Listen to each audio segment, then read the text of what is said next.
Hello guys, आज की video में क्वेश्चन आया था एक्स की वैल्यू दी गई 15√-2। तो हमें वैल्यू फाइंड करनी है इस क्यूबिक एक्सप्रेशन से x³ - 3² - 5x + 3। लेट्स सी हम इसको सॉल्व कैसे करते हैं। तो यहाँ मैंने डिटेल एक्सप्रेशन दिया है।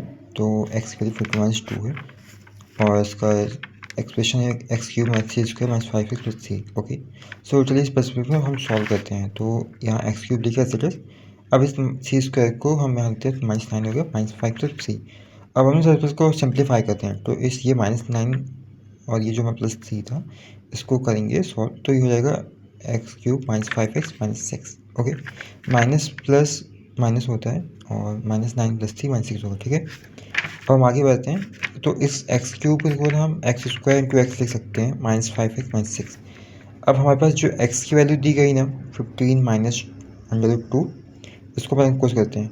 तो ये हमने यहाँ पे रखा है x² × x की वैल्यू या -5 और ये x - 6। ठीक है, अब ना हमें पता होता है कि यहाँ पे हमें पता है कि हम -1 हमने कॉम्प्लेक्स नंबर पढ़ा है। कॉम्प्लेक्स नंबर -1 को हम √-1 को हम i लिख सकते हैं। ठीक है, तो लेट्स सपोज कि जो √-2 है ना इसको अपन -1 इंटू अगर अपन इसको लिखते हैं अपन -1 × 2, ये √ हो गया।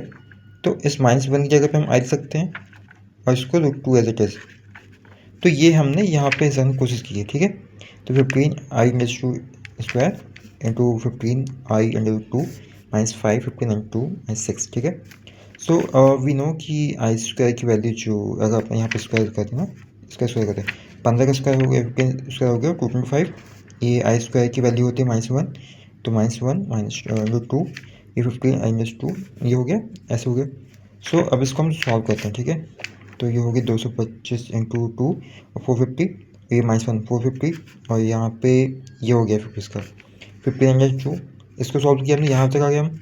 अब 450 × 50 हो गया 6750 i × 2 -75 i × 2 -6। ठीक है, अब ना हम देख रहे हैं कि यहाँ पे i × 2 और i × 2 कॉमन है, तो इन दोनों से हम कॉमन लेते हैं और तो इसको अपन लिखेंगे i × 2। ये हो जाएगा 6750 -75 -6। इसको अपन सॉल्व करते हैं तो माइनस माइनस हो जाता है प्लस, बट चिन्ह होता है बड़ी संख्या का, तो हो जाएगा -6 और ये हो जाएगा 6825 i × 2 -6। तो दिस इज द आंसर। सो अगर कोई ऐसी कन्फ्यूजन होती है या कोई डाउट होता है तो आप प्लीज़ कमेंट सेक्शन में पूछ सकते हैं। Thank you.